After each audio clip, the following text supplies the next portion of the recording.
7:35, Judith also broke a record for the youngest male or female player to achieve the Grandmaster title at just age 15, previously held by Bobby Fischer. Magnus knew this wasn't going to be easy, as one wrong move and his chess reputation was going to be ruined forever. Magnus plays d5, a standard opening move, met by Judith's knight to f6, the king's Indian defense, a typical high-level matchup. Exploiting the free space, Magnus launches his C and E pawns into the center, with Judith getting her bishop on g7 and castling her king to safety. Both players got exactly what they wanted from the opening. And after Magnus develops his minor pieces and Judith moves her pawns, we enter a weird variation, where Judith's queenside minor pieces are underdeveloped. Magnus plays knight g3, attempting to reroute it to a more active square. Judith spends some time thinking before playing her knight to a6? A move which goes against all chess principles. However, she has a plan. Magnus quickly moves his bishop to f2, looking to castle. Judith plays her queen to c6, and Magnus castles. While Magnus is slightly winning in this position, it's still anyone's game. Judith strikes in the center with e5, attempting to open the d file. Magnus promptly locks the center, and Judith creates some kingside threats with the move h5. While it doesn't seem like much now, this would go on to cause Magnus many problems. Queen d2 creates a battery for Magnus, and after Judith kicks his knight out and hops in with her own, we start to see why Judith is no pushover. f5. Again, Judith strikes in the center, looking to trade her pieces onto Magnus's kingside. Magnus moves his knight to f3, creating an escape route for his bishop. Judith locks up her pawn chain, and Magnus slides his bishop back, before Judith plays knight g3, a knight sacrifice. Realizing if white takes with their pawn, black is going to recapture and win the bishop anyway, all while exposing Magnus's white king. Magnus cannot take, so he slides his rook out of danger. Judith blocks off white's dark square bishop, and Magnus decides to take the risk and trade off the knight for the bishop. Magnus has to be careful here, as his queen cannot get off the back rank. Seeing this, Magnus plays his queen to g5, targeting Judith's undefended pawn. And while Judith cannot defend this, she takes this move to slide her queen to a more active square. And instead of taking, Magnus creates another threat with his knight, forcing black's queen to move. Then, picking up the pawn on g3, Judith decides to move her bishop onto a more active square. Magnus responds by sliding his king up, looking to transfer a rook into her open h-file. Black moves her terrible knight to a better square, and black moves the rook over, attacking the bishop. After some thought, Judith moves her king up to g7, deciding against retreating her extremely active bishop. This is when Magnus offers a queen trade, which Judith almost immediately accepts. Trading down against Magnus can be a risky game, as Magnus is regarded as the best endgame player in history, being able to quote-unquote draw water from a stone, making this a risky move. After trading queens, Judith sees a bishop sacrifice, which after Magnus takes it, she can fork the rook and king, winning material. What Judith didn't anticipate, though, was that Magnus already knew this was coming, willingly accepting this sacrifice, realizing he could move his king in time, trapping the knight, rendering it completely useless. And after this string of moves, Judith is now in deep trouble. Now down on material, time, and position, she needs a miracle, and fast. Rook a6, hangs onto her d6 pawn, but Magnus doesn't even care, as that knight on a1 is all his. Picking up his winning like it's an arcade game. Out of desperation, Judith trades off Magnus's knight on b5, but this just digs her grave even deeper. Magnus is now up 2 points of material in a completely winning endgame. All he needs to do is defend his pawns, trade off pieces, and he beat the best female chess player of all time. Judith tries to create an attack on Magnus's g2 pawn, but Magnus has it covered. Judith then makes a last-ditch attempt to capture white's isolated pawn on b6, but Magnus calmly plays knight b2 with a nasty idea in mind. Judith cannot take his pawn. Judith takes the bait. Falling straight into Magnus's trap, this game is over. Magnus realized this rook's only safe square is b4, so if he can prevent black from accessing this, next move he traps the rook after knight c4.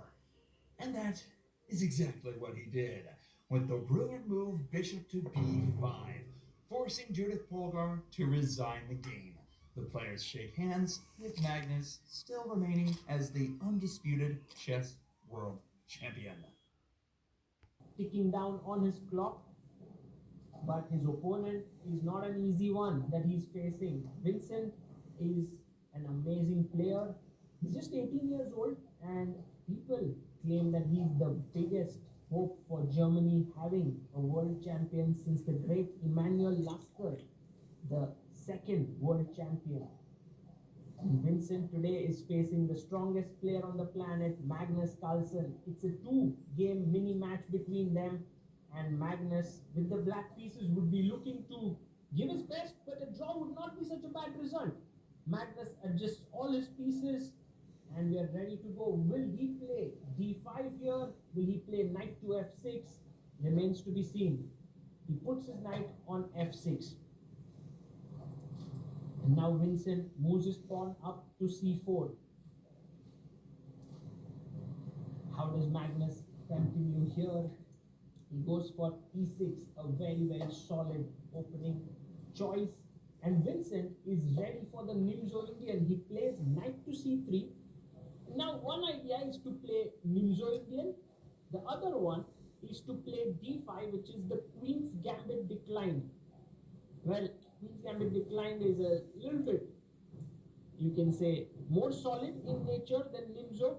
Nimzo is more active. If you get your bishop here, let's see what Magnus chooses. And he goes for d5, striking in the center. And Vincent goes for c takes d5, the exchange variation of the Queen's Gambit decline. It also leads to the Carlsbad structure. This structure with 2 pawns here and 5 pawns in a clump, and also 4 here for black and 3 is known as the Carlsbad structure.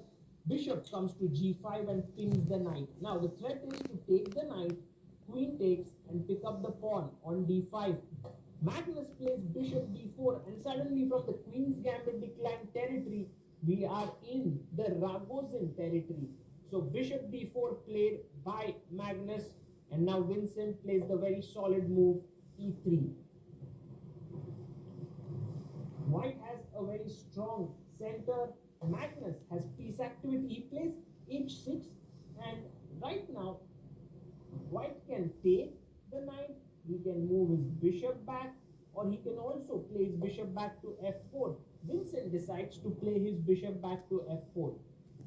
And now there are again many options. One of them is to strike in the center with c5, but Magnus plays bishop to f5. And generally when you can get your bishop here, White has these plans of queen d3, but here knight c6 is what Magnus intends. So Vincent goes for a very simple move, bishop d3, offering a trade of the bishops. Magnus simply chops it off, like, this is fine for me completely. I have no problems. That was not my great bishop because my central pawn is on the light squares. I'm going to play c6. So this is my good bishop here. So I'm happy to exchange the other bishop. He plays c6 and now bolsters his pawn chain. If we take stock out of the opening, it seems like Magnus has equalized here, although we are still moving on. Knight e2 played by Vincent, and he's placed his knight on this square, not on f3, and Magnus instantly goes knight h5, attacking the bishop. So you may want to just drop your bishop back to g3, or you may want to take this knight. That's one option. There's also a possibility of playing bishop to e5 and placing the bishop on that square. f6 is impossible because of queen g6 check. So Vincent does go bishop e5. Magnus has been moving pretty quickly out of the opening. He has 1 hour 27 minutes. Vincent has 1 hour 16 minutes. Knight on d7 attacks the bishop on e5. And now, what do? Actually, that piece is maybe not even hanging. Black is not even threatening, because once White takes d takes e5, this knight is kind of trapped. So h3, interesting move. Now imagine if you took here, then d takes e5, my threat is g4 to trap the knight. You may have to go move like g6, and it already feels very weakening, this entire thing. So Magnus does not take. He goes first back with his knight, and now he's really threatening to take, because after d takes e5, he can move his knight back to d7. Vincent goes back to h2 and Magnus castles it out. He is okay with this. He castles, and now what does Vincent do? Will he also castle? He plays a3 and tells Magnus to decide. If he takes on c3, this would definitely be a small edge to white. So Magnus keeps the bishop. He plays bishop a5. And maybe he hopes to trade off the bishop with bishop c7 perhaps. Vincent castles here. And some of the very useful moves for black are rook e8, queen e7, and so on. So rook e8 played by Magnus. And now Vincent plays his rook to c1. He wants to perhaps go for a minority attack with b4, b5, which could be a very good idea. Magnus plays his queen to e7. Very interesting decision here. Now, can Vincent play b4? Because earlier, bishop c1, c7 was possible, but now the queen has moved to e7, so the bishop can be taken. Also, if you go b4 and bishop goes to b6, then Vincent might want to go knight a4, putting pressure on b6 and c5 squares. So all in all, that seems like an interesting way to continue in the position, and Vincent has one idea on that front. Also, the other idea is to play rook e1, eventually try for the f3, e4 break, but he goes for b4, which feels like the right way to continue in this position. And now, what does Magnus do here? He goes bishop d8. So he places his bishop on the d8 square. And now if you play b5, Magnus's one of the idea was that he could snatch this pawn. That was the plan. So knight g3 played by Vincent, and his point is that my knight is coming on the very good f5 square, and if you were to play g6, that weakens your king side a bit. Magnus very, very alert to every single possibility, plays his bishop to c7, and if you go knight f5 attacking the queen, he will first take on h2 with a check, and that's the reason why bishop c7 is a nice move. Knight f5 anyway, Vincent plays it. Magnus first takes on h2, gives a check. Vincent picks up that bishop, and now where will the queen go? The queen could go back to d8, but it's a little passive because then white will play f3 and e4. The queen could go to e6, and that seems more logical. The queen is well placed here. So the queen comes up to e6. Right now the position is very, very equal, even as we say, and here Vincent brings back his knight. So Magnus has won the sort of opening battle with the black pieces, but now starts the new challenge. How do you actually create play with the black pieces? One plan can be to get your knight from b6 to c4. But first, Magnus goes queen d6, and he pins the knight here, and maybe he's aiming at h5, h4 in the air. And look at the time on the clock. Magnus has close to 15-minute lead there. And he goes king g1. And now maybe knight b6, knight c4 does seem like a good plan, but in fact Magnus plays a5. He plays on the queen side. And now Vincent, again, pushing the pawn would mean he would lose the a3 pawn. So he goes queen b1.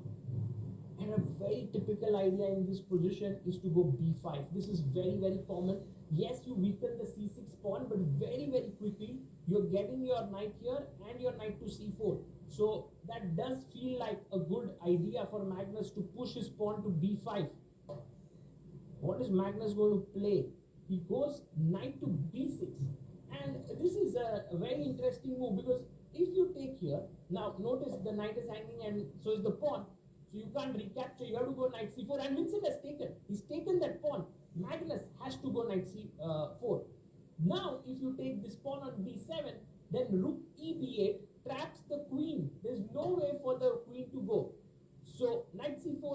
must here. Yes, Magnus plays his knight to c4. And also notice there is a fork coming in. So Vincent was ready with his move. He plays queen to b4 and he says to Magnus, you can't take on a3 because your queen would hang. And if you take here, then a b4, my position is way better. But Magnus takes the pawn on a5. Now the knight here defends this and this.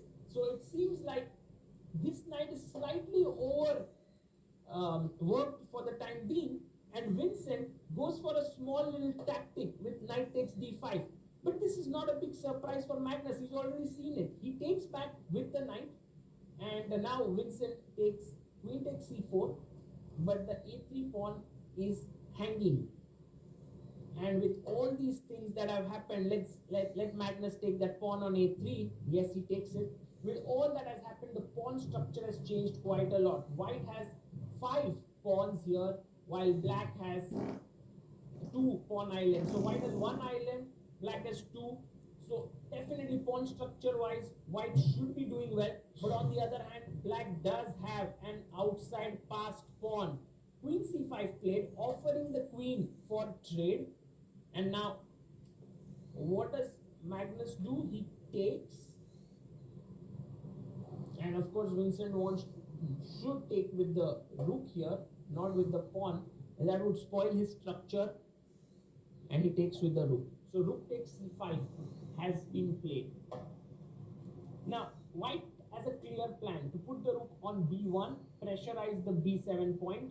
But what is Magnus's plan? He goes rook a8 and he tells Vincent, the moment you start putting pressure on the b7 pawn, I'm coming rook a1. But first Vincent goes knight f5. Now this is a pesky knight here. It can't be kicked away because the h6 pawn is hanging. But the knight is also ready to jump to d6 to put pressure on the b7 point. Well, Magnus firstly plays h5, a useful move to make because later on g6 would mean that the h6 pawn is not hanging. So good decision there by Magnus to push h5, and Vincent gains some space on the king side as well. He goes g4. The time situation is Vincent has 9 minutes 50 seconds. Magnus has 53 minutes. We are on move number 31 right now. So 9 more moves to go before move 40. H takes g4 play. Now do you kick the knight away with g6? But then there's knight d6. So Magnus plays rook a2. And he is trying for his own counterplay. Let's imagine he can get rook b2 and the other rook comes to a2. That would be something. That would mean that he has a lot of active possibilities here. So Vincent first stops rook b2 and also starts his own play with rook b1 on the b7 pawn. And Magnus says, I want to exchange the rooks here. So he plays rook a1, take, Vincent takes it. And now rook takes, check. You have to move your king up, king g2 play. Now, one idea is to play king f8 and get your king here. Still, g6 is perhaps possible. If you go here, you might want to play rook b1. But then there is rook a5 and the rook is entering via this side. So you don't want to do this. So he played the move king f8. And now comes the move g5. He gains further space on the king side and he is angling to sort of put pressure on these pawns. I think it's a good time to actually push the pawn to g6 now for Magnus. He's trying to move the knight, but that could be a mistake. Oh, maybe he wants to go knight e7 to trade the knights. No, he plays knight c7. And this is a big, big mistake. Look at Vincent's expressions carefully. He looks at the position very, very with deep concentration, and he looks at Magnus and then looks at a distance and then again sits back in his chair and then comes in. He knows that knight d6 is now very strong because it attacks b7 and also the f7 point with rook f5 coming. It's actually a very powerful move.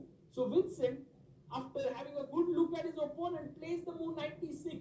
Very powerful. Now, if you look at Magnus, he's not yet understood that his last move was a blunder.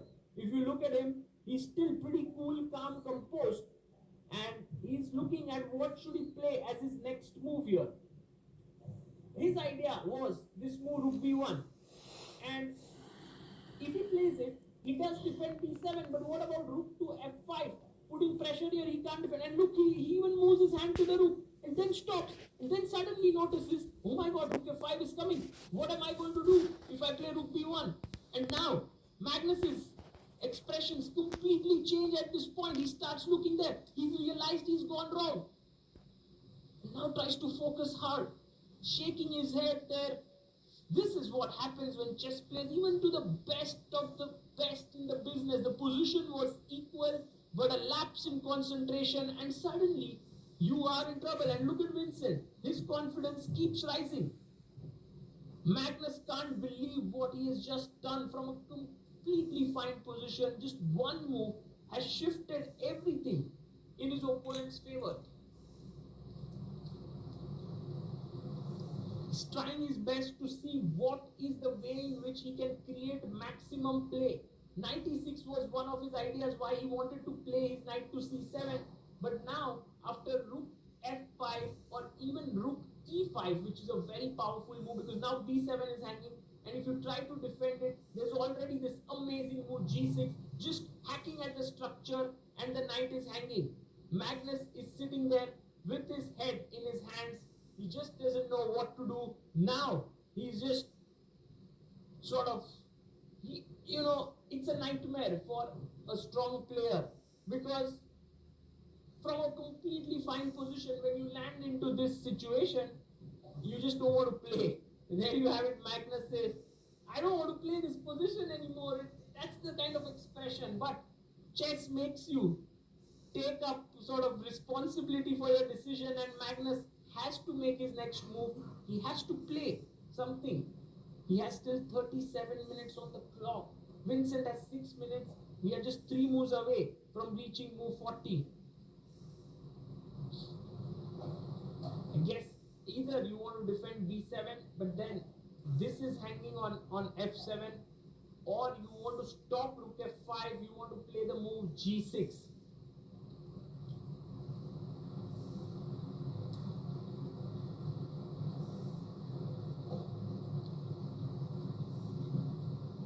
Magnus has been thinking for a good 10-15 minutes now. He's down to 32 minutes on the clock, and finally makes this decision of playing the move g6, just dropping one full pawn on b7. And this is not an ordinary pawn. Once you take it, c6 is weak. That would mean you would be 2 pawns down. Vincent instantly chops off the pawn. Now, if it were a lesser player than Vincent, of course Magnus would have still given a very strong resistance. But with Vincent, it's very tough. He is a world-class GM, and after rook b8, now here's an example, like what would you play here with your knight? My first instinct was knight a5, putting pressure here, but Vincent actually finds a very, very interesting idea. He goes knight d8, and he attacks the pawn from here and also keeps an eye on the f7 pawn. But Magnus has another plan, which is to go rook b5. Now, if you were to take here, then after rook c5, dc5, knight e6, this is actually very close to a draw. So this you cannot fall into. And if you take rook takes c6, then after rook g5, also you might drop the pawn. It's still better for white. The best move here, and a very, very difficult move, and Vincent only has 20 seconds to play this. This is the 40th move, is to take, and after pawn takes, to go knight c6 and stop the pawn. Then you have 4 pawns versus 2. And Vincent actually finds it. He plays this move, c takes b5 played. It is the 41st move now. Magnus will get more than an hour, like he's on 33, so he'll have 1 hour 3 minutes. Vincent plays knight c6 to stop the pawn, gets up from the chair. Also Magnus gets up. He's unhappy. Both players leave the board. They're like, we don't want to play this position. Vincent wants a break from that intense time trouble. Magnus went and grabbed a bite. He has a new task at hand. The task is to somehow survive in this knight endgame. 4 pawns versus 2. It seems almost impossible to do it, because if the white knight is stopping this pawn, then these pawns will just start rolling. For example, if Magnus plays knight d5 with the aim of pushing the pawn here, then king f3, b4 pawn push, and now knight a5, the knight stops the pawn here. So in a way, it's not so easy. Magnus goes king e8, and he says, I'm bringing my king in here. And just learn from Vincent how to play such positions. First, you blockade the pawn. You come back to b4. Next up, you start rolling your kingside pawns. So Magnus now has to decide what his move is. And he plays the move king to e7. He brings his king up. And now with e4, f4, what do you start with is the question.